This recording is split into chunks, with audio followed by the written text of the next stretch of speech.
பாரதிய ஜனதா கட்சியின் மாநில மையக்குழு கூட்டம் அண்ணாமலை தலைமையில் நடைபெற்றது. இது குறித்த கூடுதல் விவரங்களை நம்முடைய செய்தியாளர் சுபாஷிடம் கேட்கலாம். சுபாஷ், இந்த கூட்டத்தினுடைய முக்கியத்துவம் என்ன? தமிழக பாரதிய ஜனதா கட்சியினுடைய மாநில மையக்குழு கூட்டம் கட்சியின் மாநில தலைவர் அண்ணாமலை தலைமையில் நடைபெற்று வருகிறது. உறுப்பினர் சேர்க்கை மற்றும் அதை தொடர்ந்து கட்சி நிர்வாகிகளுக்கான நியமனம், அதாவது தமிழக பாரதிய ஜனதா கட்சியினுடைய தமிழகம் முழுவதும் இருக்கக்கூடிய மாவட்ட நிர்வாகிகளுக்கான தேர்தல் நடைபெற்று வருகிறது. அந்த தேர்தல் சம்பந்தமாக என்னென்ன பணிகள் எல்லாம் செய்ய வேண்டும், ஏற்கனவே தேர்தலுக்கெல்லாம் அந்த அவங்களுக்கான கமிட்டி எல்லாம் அமைச்சு அவங்களும் பணிகளை மேற்கொண்டு வர்றாங்க. அந்த கமிட்டி என்னென்னலாம் செய்யணும், என்னென்னலாம் செய்யக்கூடாது, எப்படி செய்யணும் அப்படின்றதும் அண்மையில பாஜக மாநில தலைவர் அண்ணாமலை டெல்லி சென்று வந்தார்.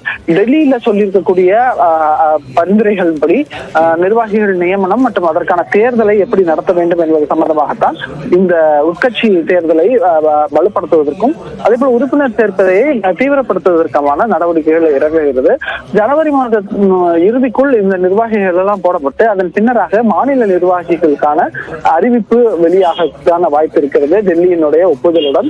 அதன் தொடர்ச்சியாக மாநில தலைவர் அதே போல அகில இந்திய தலைவர்களுக்கான தேர்தலும் அகில இந்திய தலைவில் படிப்படியாக நடைபெறும். தற்போது மத்திய அமைச்சராக தற்போது இருக்கக்கூடிய பாரதிய ஜனதா கட்சியின் தலைவர் ஜே.பி. நட்டா மத்திய அமைச்சராக இருப்பதால் அந்த பதவிக்கு வேறு ஒருவர் வரக்கூடும் என்று சொல்கிறார்கள்.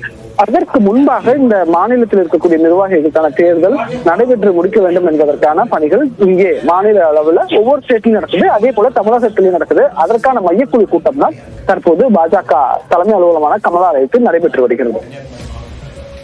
பாஜகவினுடைய மையக்குழு கூட்டம் குறித்த விரிவான விவரங்களுக்கு நன்றி சுபாஷ்.